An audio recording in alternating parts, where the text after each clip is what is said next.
The first text arrived at 2:47 a.m. on a Tuesday. You're poisoning those kids against this family. I won't let it continue.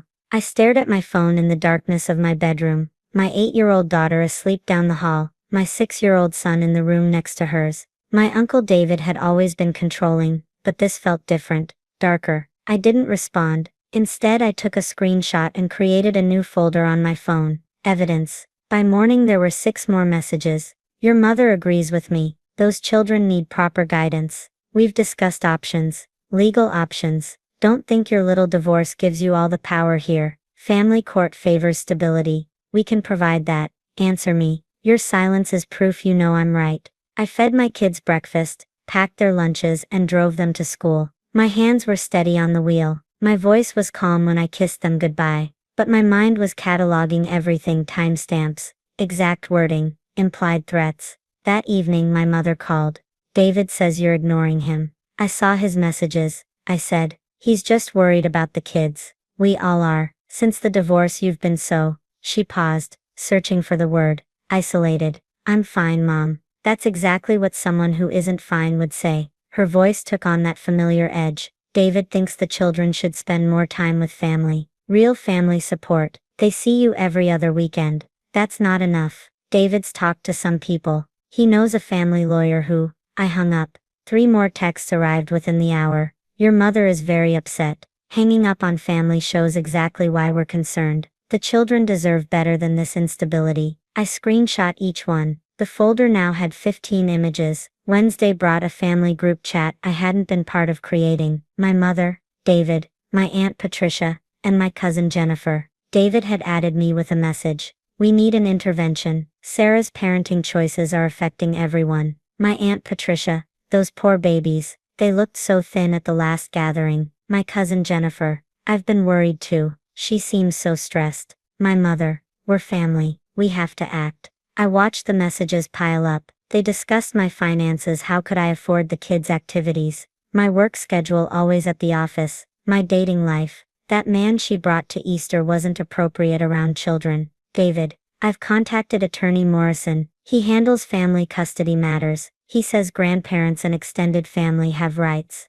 My Aunt Patricia. Whatever it takes to protect those angels. I screenshot every message in the thread. 23 images now. Thursday morning David showed up at my son's school. The principal called me at work. Miss Martinez, your Uncle David is here requesting to pick up Tommy. He says it's a family emergency. My heart stopped. Don't release my son. I'll be there in 10 minutes. I arrived to find David in the office, smiling at the administrative assistant. There she is. See, I told you it was fine. Sarah knows I'm just helping out. You're not on the approved pickup list, I said quietly. I'm family. You're not on the list. His smile faded. Those kids need stability. You can't even get off work to handle a simple pickup. There is no emergency. I turned to the principal. Please note this incident. He is not authorized for my children. Ever. David's face reddened. You're going to regret this. I filed a report with the school, got it in writing, added it to my evidence folder. That night the messages escalated.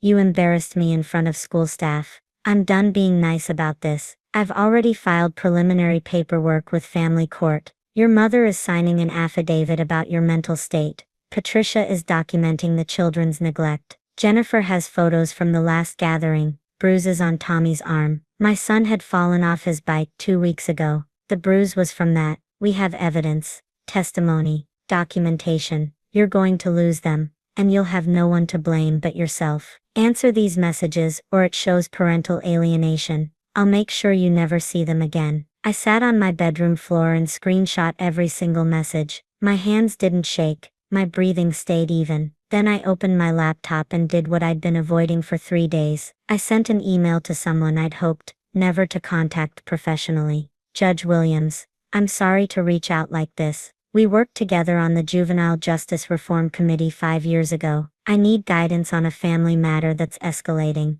I have documentation. I attached the screenshot folder, 43 images. His response came within an hour. Sarah, this is serious. I'm forwarding to Judge Brennan, in family court and copying Director Murphy at CPS. Someone will contact you tomorrow. In the meantime, do not engage with these messages. Do not respond. Document everything. Friday morning I dropped my kids at school and went to work. I'm a social worker at the county hospital. I've spent 12 years documenting abuse, filing reports, testifying in court. I know exactly what threatening language looks like. I know what constitutes parental alienation attempts. I know how custody interference cases build. I'd just never been on this side of one. My phone rang at 10:15 a.m. Unknown number. Miss Martinez, this is Carol Henderson, Family Court Administrator for Judge Brennan. Judge Williams forwarded your documentation. We need you to come in today. I have clients scheduled.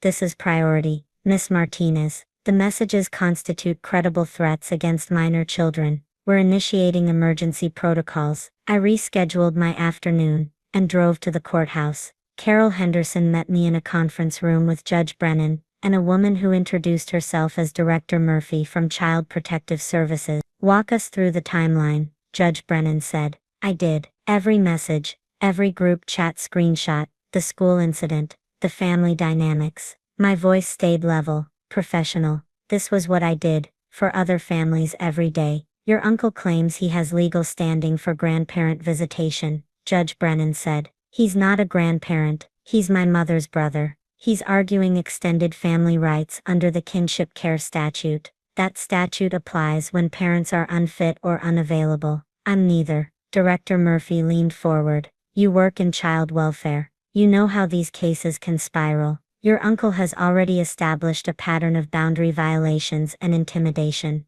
The 2 a.m. messages alone show predatory timing. What happens now? I asked. Judge Brennan opened a folder. We're issuing emergency protective orders. Your uncle, your mother, your Aunt Patricia, and your cousin Jennifer are prohibited from contact with you or your children pending a full hearing. We're also flagging your children's schools and their pediatrician's office. My mother, she's complicit in the threats. She'll have the opportunity to contest at the hearing, but for now, the children's safety is paramount. Judge Brennan slid papers across the table. These are temporary orders. They go into effect immediately. We're also opening a CPS case, not against you, against your uncle for attempted custody interference. Director Murphy added, we'll need to interview your children, standard protocol, and we'll need your uncle's phone records subpoenaed. Those messages are evidence of harassment and potentially terroristic threats. Terroristic threats. He threatened to take your children. He coordinated with others to build a false case.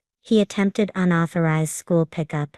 This isn't a family disagreement, Miss Martinez. This is systematic intimidation, with intent to cause emotional harm. I sat back in my chair. 3 days ago, I was a single mother trying to navigate co-parenting and family expectations. Now I was sitting across from 2 judges and a CPS director discussing criminal charges against my uncle. The detective from the Special Victims Unit will contact you Monday, Judge Brennan said. He'll want to see all the messages, get a formal statement, and potentially file charges. Your uncle made these threats via electronic communication across multiple days. That's aggravated harassment at minimum. Carol Henderson handed me a packet. These are your copies of the protective orders. Officers will serve your uncle this afternoon. Your mother, aunt and cousin will be served by tonight. If any of them contact you, any method, phone, email, social media, through third parties, you call this number immediately. She circled a direct line. It comes straight to this office. I drove back to work in silence. My phone buzzed constantly. The family group chat was exploding. I didn't open it. More screenshots for the folder. At 3 p.m., I picked up my kids from school. They chattered about their day, oblivious. My daughter had aced her spelling test. My son had learned a new song in music class. Can we call Grandma tonight? My daughter asked. Not tonight, sweetie, Uncle David said. He was taking us to the zoo this weekend. My hands tightened on the steering wheel. When did he say that? Yesterday. He called me on Grandma's phone. I pulled into a parking lot. What exactly did he say? That you've been really stressed and we should come stay with them for a while. He said it would make you feel better. I looked at my son in the rearview mirror. Did Uncle David say anything to you? He nodded. He said we might go to a new school closer to Grandma's house. A better school. I called Carol Henderson from the parking lot.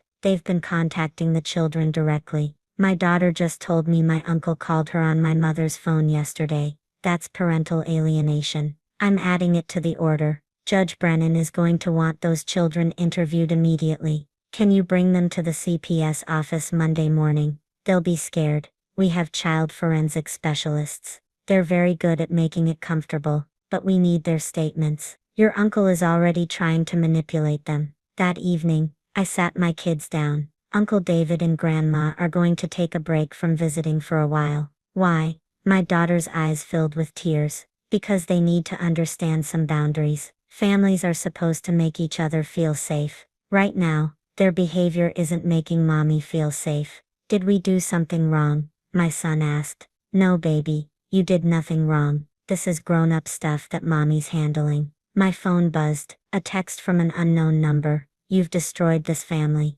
Those kids will hate you for this. I screenshot it, sent it to Carol Henderson, blocked the number. Another text from a different unknown number. Judge Williams should recuse himself. This is bias. Screenshot, forward, block. My mother's best friend called. Your mother is devastated. How could you do this to her? Did she tell you about the messages? She said you're overreacting to David's concern. He threatened to take my children at 2 a.m. He tried to pick up my son from school without authorization. He contacted my kids directly to tell them they'd be changing schools. Silence. I didn't know all that. No one asked. I hung up.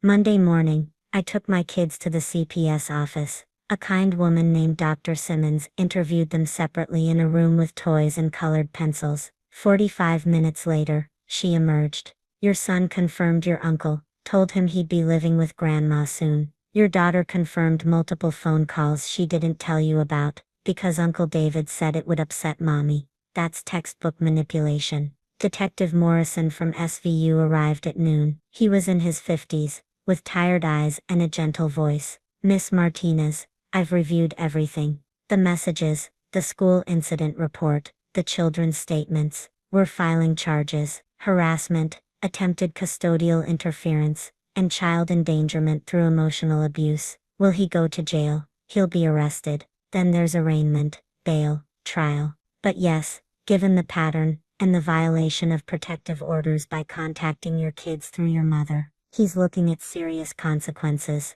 My phone buzzed. Carol Henderson, your uncle was just served. He tore up the papers in front of the officer. They arrested him for assault on a process server. He's being booked now. I read the message twice. My Uncle David, who'd terrified me for 4 days, who'd threatened my children, who'd recruited my own mother against me, had just assaulted a court officer. Detective Morrison looked at his phone. Well, that makes my job easier. Assault on a process server, while violating protective orders. Judge is not going to be sympathetic. That evening, my kids asked again about Grandma. Soon, I said, but some things have to get sorted out first. Is Uncle David in trouble? My daughter asked. I thought about lying, making it easier, but I'd built my career on truth. Yes, he made some bad choices, and now he has to face the consequences. Like when I hit Tommy and had to apologize. Similar, but bigger. Adult consequences. She thought about that. Okay. The hearing was set for 3 weeks out. Judge Brennan extended the protective orders. My mother hired a lawyer trying to get hers lifted. My Aunt Patricia sent a letter claiming I was being vindictive. My cousin Jennifer posted on Facebook that I was destroying the family over nothing. I screenshot that too. Detective Morrison called with updates. My uncle's phone records showed he'd been planning this for weeks. He'd contacted 3 different family lawyers asking about custody interference strategies. He'd researched how to file emergency custody petitions. He'd created a file on me, photos taken without my knowledge, a timeline of my work schedule, notes about my dating life. It's obsessive, Detective Morrison said. Your uncle wasn't just concerned, he was planning to take your children. The trial date was set for 6 months out. My uncle refused a plea deal. He wanted his day in court. Fine. I had 43 screenshots, school incident reports, CPS interviews, and testimony from 2 judges. I'd spent 12 years documenting cases just like this. I knew exactly how this ended. My daughter made the honor roll. My son scored the winning goal at soccer. We had pizza every Friday, and read books before bed. Life kept moving forward, and every night, I backed up my evidence folder to 3 different clouds, just in case. Because I'm not just a mother protecting her children, I'm a social worker who knows exactly how predators operate, and I document everything.